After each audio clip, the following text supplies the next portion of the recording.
Selamat pagi anak-anak semua. Puji Tuhan, hari ini kita bersama-sama diberikan kesempatan untuk memuji Tuhan. Mari kita akan siapkan hati kita, duduk tenang di rumah masing-masing, kita akan datang kepada Tuhan. Sebelum beribadah, Loso akan membacakan sebuah ayat firman Tuhan yang akan menghantar kita pada ibadah pada pagi hari ini. Loso akan ambil dari 1 Tawarik 16 ayat 23 sampai 25, demikian firman Tuhan. Bernyanyilah bagi Tuhan, hai seluruh bumi, kabarkanlah keselamatan yang daripadanya dari hari ke hari. Ceritakanlah kemuliaannya di antara bangsa-bangsa dan perbuatan-perbuatannya yang ajaib di antara segala suku bangsa. Sebab besar Tuhan dan terpuji sangat, Ia lebih dahsyat daripada segala Allah. Mari kita akan bersama-sama berdiri.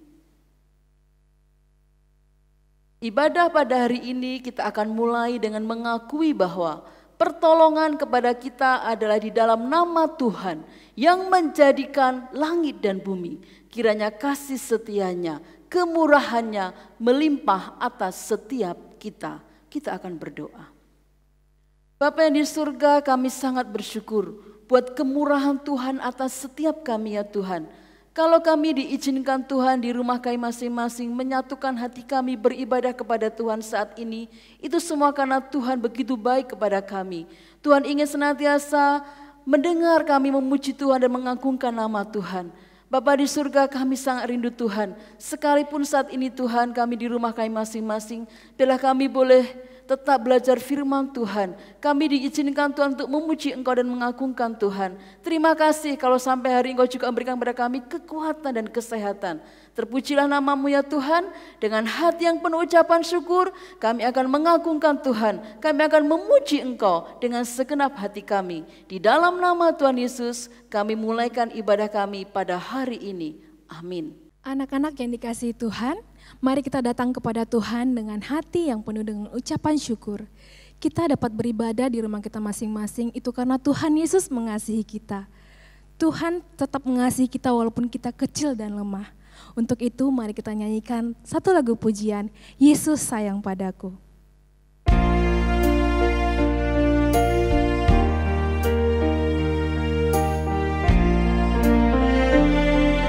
Yesus sayang padaku. Kita nyanyikan bersama-sama ya.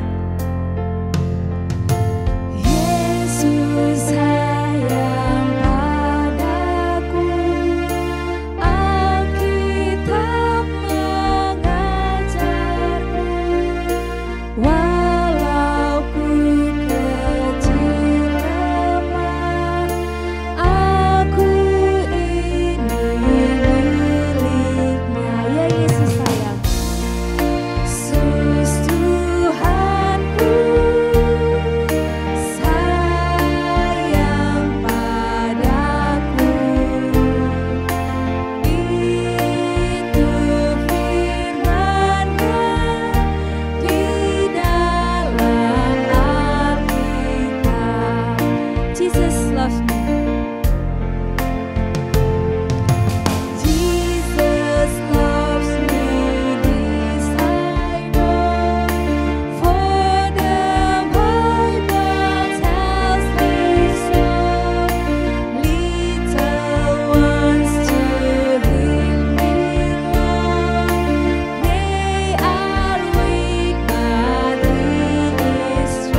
penuh sukacita, kita mau beribadah kepada Tuhan, kita mau memuji Tuhan, kita mau menyanyikan lagu Mars Sekolah Minggu. Mari semua anak-anak tetap berdiri, kita mau menyanyikan lagu ini dengan langkah tegap di tempat kita masing-masing. Yuk kita nyanyikan lagu Mars Sekolah Minggu. Sekolah Minggu, sekolah Minggu, rumah anak-anak semua. Bakti Allah, cinta bangsa, hidup penuh sukaria. Belajarlah kitab suci, cinta Tuhan gereja maju.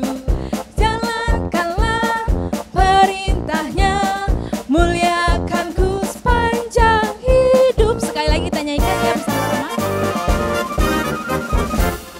Sekolah minggu, rumah anak-anak semua. Bakti Allah, cinta bangsa, hidup penuh sukaria. Belajarlah kitab suci, cinta Tuhan gereja maju. Jalankanlah perintahnya, muliakan sepanjang hidup. Oke. Sekarang kita mau mengikut Yesus. Anak-anak, bagaimana mengikut Yesus? Apakah karena orang tua? Apa karena teman? Gimana anak-anak mengikut Yesus karena apa? Nah, kita menyanyikan lagu mengikut Yesus karena kita mengikut Yesus, Tuhan sendiri yang mengasihi kita duluan. Ayo kita nyanyikan sama-sama lagu mengikut Yesus.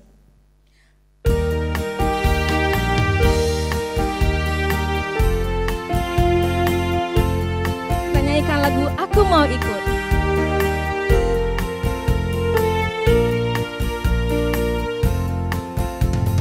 Aku mau ikut, aku mau ikut, aku mau ikut Tuhan. Bukan ikut, bukan ikut, bukan ikut, bukan ikut-ikutan. Bukan karena papa, bukan karena mama, bukan pula karena adik dan kakak. Bukan karena terpaksa, bukan karena hadiah, tapi karena cinta Tuhan. Cinta, cinta, cinta, cinta Tuhan. Sekali lagi kita nyanyikan, aku mau ikut. Aku mau ikut, aku mau ikut, aku mau ikut Tuhan. Bukan ikut, bukan ikut, bukan ikut, bukan ikut-ikutan.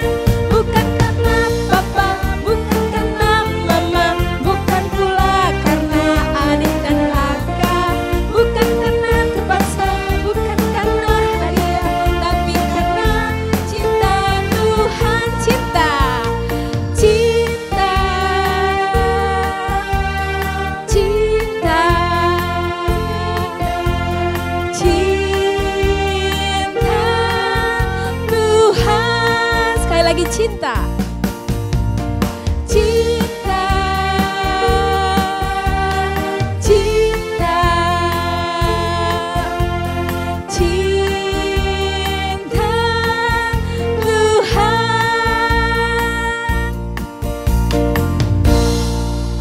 Ya, mengikut Yesus keputusanku. Kita mau mengikuti Yesus karena itu adalah keputusan kita. Sekarang biarlah lagu ini menjadi komitmen bagi kita. Kita mau nyanyikan lagu sepenuh hati mengikut Yesus. Mari kita nyanyikan lagu mengikut Yesus.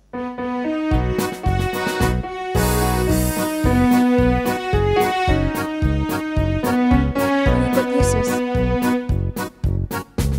Mengikut Yesus keputusanku. Mengikut Yesus keputusanku. Mengikut Yesus keputusanku. Ku tak ingkar, ku tak ingkar. Sekali lagi kita nyanyikan mengikut Yesus. Mengikut Yesus keputusanku. Mengikut Yesus keputusanku. Mengikut Yesus keputusanku. Ku tak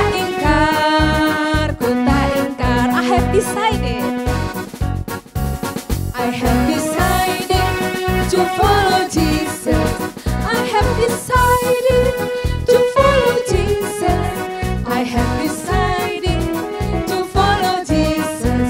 No turning back, no turning back, no turning back, no turning back, no turning back. Sekali lagi, no turning back, no turning back, no turning back.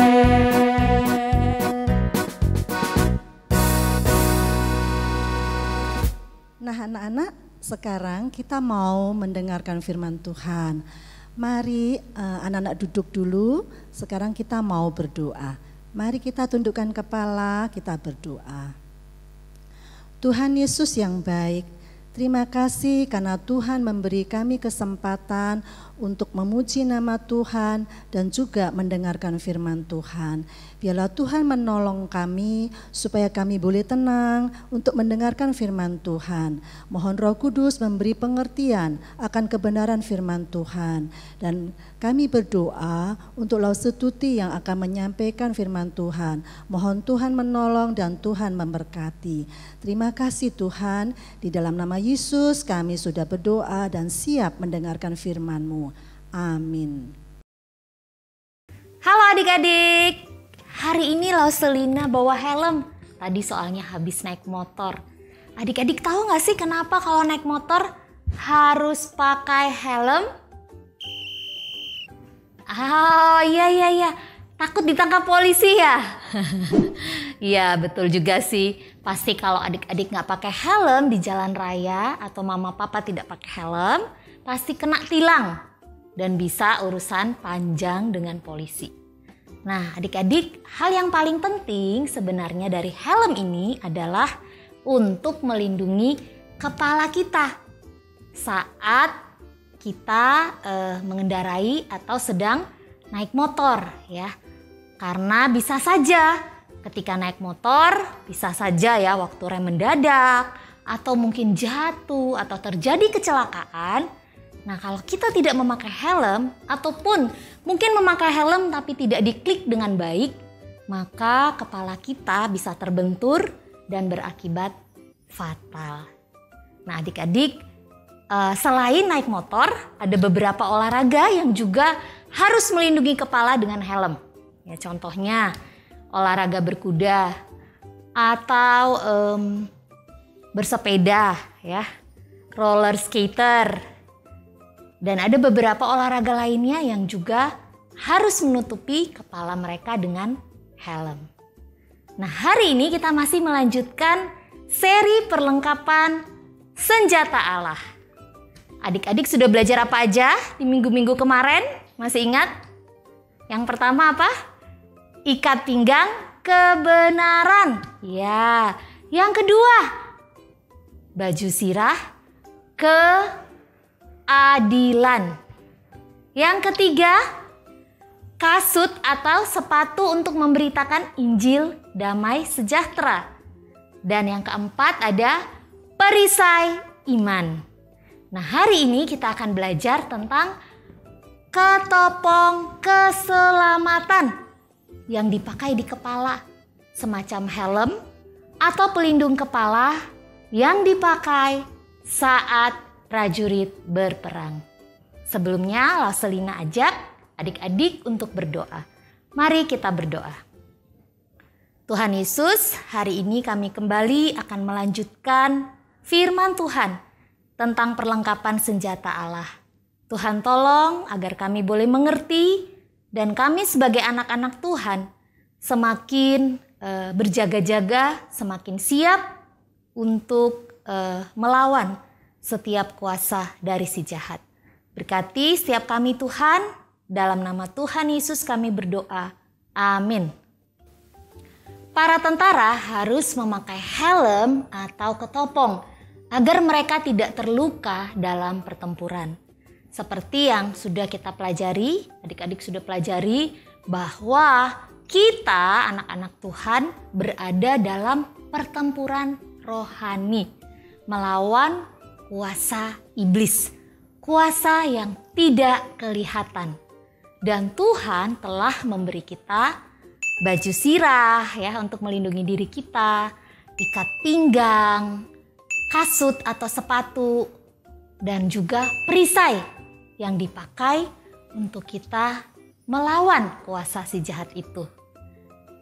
Salah satu bagian penting yang juga harus dilindungi adalah kepala. Kenapa kepala penting? Karena di kepala kita ada otak. Otak yang fungsinya adalah mengatur sistem saraf, ya. Kita bisa menggerakkan tangan, kaki, itu perintah dari otak. Jadi otak ini penting sekali. Dan jika terkena serangan di kepala, atau mungkin saat terjatuh, ya, misalnya tidak diserang tapi kita terjatuh dan kita terbentur, akibatnya bisa sangat berbahaya. Bisa langsung meninggal. Ataupun kalau orang itu hidup, dia mengalami kerusakan otak, cacat otak yang parah. Nah, adik-adik, firman Tuhan dalam Efesus 6 ayat 17 merupakan satu perintah. Ya, perintahnya adalah apa? Memakai ketopong keselamatan. Sekarang langsung mau tanya, keselamatan itu apa ya? Keselamatan itu apa sih? Kita sering dengar keselamatan. Ya, keselamatan adalah ketika Yesus datang dalam hidup kita dan menghapus dosa-dosa kita. Dia menyelamatkan kita dari hukuman kekal neraka. Jadi kita yang harusnya mati dihukum, suatu hari nanti kita akan menikmati api neraka kalau kita tidak percaya kepada Tuhan Yesus. Tapi karena Tuhan Yesus datang ke dunia dan mati di kayu salib, maka dosa kita, hukuman dosa kita ditanggung oleh Tuhan Yesus. Sehingga kita tidak akan dihukum di api neraka. Nah, keselamatan ini adalah anugerah terbesar yang pernah atau yang kita terima di dalam Yesus Kristus. Yesus Kristus mati bagi kita supaya kita bisa memiliki jalan untuk ke surga. Nah, Tuhan Yesus begitu kudus sehingga Dia tidak berhadapan dengan dosa dan Dia tidak ingin, ya, kita dikuasai oleh dosa. Yesus adalah satu-satunya jalan bagi kita untuk kita bisa ke surga. Apa yang harus kita lakukan? Yang harus kita lakukan adalah yang pertama, kita menerima kalau kita ini adalah orang berdosa. Dan yang selanjutnya kita percaya bahwa Yesus Kristus mati untuk dosa-dosa kita. Dan kita mengaku dosa kita kepadanya. Sehingga kita kelak bisa hidup kembali bersama Tuhan Yesus selama-lamanya di surga. Nah, adik-adik, keselamatan digambarkan sebagai ketopong, ya, ketopong keselamatan. Karena itu melindungi pemikiran kita.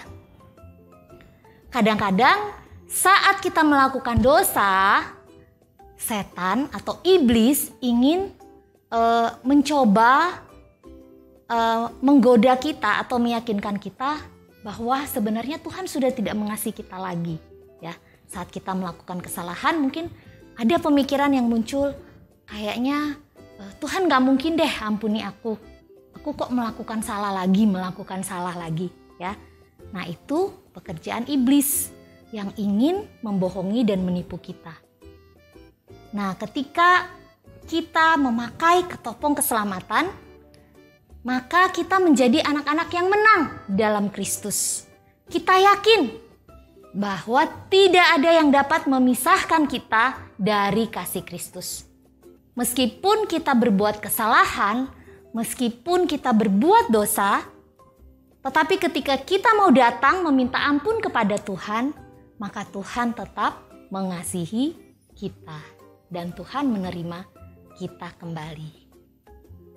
Nah, yang kedua, memakai ketopong keselamatan berarti juga bahwa pikiran kita ini harus berubah setiap hari, ya, seperti lagu sedikit demi sedikit, tiap hari tiap sifat Yesus mengubahku. Jadi perlu ya kata firman Tuhan setiap hari diubahkan. Ketika kita sudah menjadi anak Tuhan yang diselamatkan, pikiran kita yang tadinya jahat, pikiran kita yang tadinya tidak benar ya, suka memikirkan hal-hal yang tidak baik, suka merencanakan hal-hal yang jahat mungkin, atau ada berbagai kemalasan di dalam pikiran kita. Itu harus berubah, yang kita tunjukkan lewat perbuatan kita. Kita sadar betul bahwa kita anak-anak Allah yang sudah diselamatkan. Dosa tidak berkuasa lagi di dalam hidup kita. Keselamatan dari Tuhan menjadi pelindung bagi pemikiran kita. Dan dari pemikiran kita akan muncul tindakan atau perbuatan kita. Adik-adik mungkin ingat cerita Rasul Paulus. Ingat siapa Paulus? Sebelum dia menjadi rasul, sebelum dia menjadi pemberita Injil, dia adalah seorang yang jahat. Dia mengejar, dia mencari, menangkap, dan ingin memenjarakan pengikut Tuhan Yesus. Tapi suatu kali ketika dalam perjalanannya dia melihat cahaya terang dan dia mendengar suara Tuhan berbicara kepadanya. Akhirnya dia menerima keselamatan yang dari Tuhan dan hidupnya berubah. Dia yang tadinya berpikir hal-hal yang jahat, berpikir untuk mencelakai umat Tuhan, akhirnya dia berbalik. Dia yang dia pikirkan hanyalah apa? Bagaimana hidupnya boleh memberitakan Injil. Dia bahkan rela menderita. Dia rela kalaupun dia kekurangan. Dia rela karam kapal. Dia rela di penjara. Dia mau menanggung semuanya itu. Karena dia memiliki Kristus di dalam hati dan pikirannya. Adik-adik, kita bersyukur karena kita boleh memiliki keselamatan yang hanya dapat kita terima di dalam Yesus Kristus. Yang lalu adik-adik sudah dengar cerita dari Laus Randi bahwa ketika memakai sepatu Injil ya, kita harus mau memberitakan Injil. Karena ternyata banyak di luar sana orang-orang yang sebenarnya akan celaka gitu ya, menuju ke neraka karena mereka tidak percaya Tuhan. Nah, kita bersyukur kita menjadi orang yang dipilih Tuhan, yang menerima keselamatan. Dan keselamatan itu hanya satu-satunya di dalam Tuhan Yesus. Kita mau baca satu ayat dari Kisah Rasul 4 ayat 12 yang jadi ayat hafalan kita hari ini ya. Dan keselamatan tidak ada di dalam siapapun juga selain di dalam Dia. Sekali lagi, dan keselamatan tidak ada di dalam siapapun juga selain di dalam Dia. Selain di dalam Tuhan Yesus. Kita harus menghargai, kita harus mensyukuri keselamatan yang kita terima di dalam Yesus Kristus. Dan keselamatan ini yang boleh menolong kita ya, menjaga pemikiran kita. Dan kita boleh mengalami perubahan dimulai dari pikiran kita ya. Dan juga akhirnya sedikit demi sedikit kita mengalami perubahan perbuatan kita. Sikap kita tentunya perubahan yang baik ya. Yang dulunya malas ya karena ingin rebahan terus mungkin ya karena pandemi. Tetapi mengerti, oh aku anak Tuhan yang diselamatkan. Aku harus rajin, aku harus melakukan tugas-tugasku dengan tanggung jawab. Yang dulunya suka marah-marah ya, di pikirannya mungkin kalau ditegur sedikit dia langsung menjawab dengan emosi gitu ya. Tapi pikirannya harus berubah, mulai tenang, oh terima dulu. Pikirkan dulu, oh betul mama tadi menegur karena saya lalai, saya malas ya, tidak bertanggung jawab, baru berespon. Jadi ada perubahan yang dialami setiap hari seiring kita meyakini keselamatan yang Tuhan berikan. Kiranya Tuhan Yesus menolong adik-adik sekalian melakukan firman Tuhan ini. Mari kita berdoa. Tuhan, kami bersyukur kami kembali boleh belajar, diingatkan bahwa kami anak-anak Tuhan yang telah diselamatkan. Dan biarlah keselamatan ini boleh menjadi pelindung bagi pemikiran kami. Kami juga boleh mengalami perubahan tiap-tiap hari. Karena kami mengakui, kami menyadari, kami sebagai anak-anak Tuhan yang telah diselamatkan harus memiliki sikap yang berbeda. Harus mewujudkan di dalam ucapan syukur kami tiap-tiap hari. Kiranya Roh Kudus menolong kami semua Tuhan menjadi anak-anak yang taat dan setia. Di dalam nama Tuhan Yesus kami berdoa. Amin.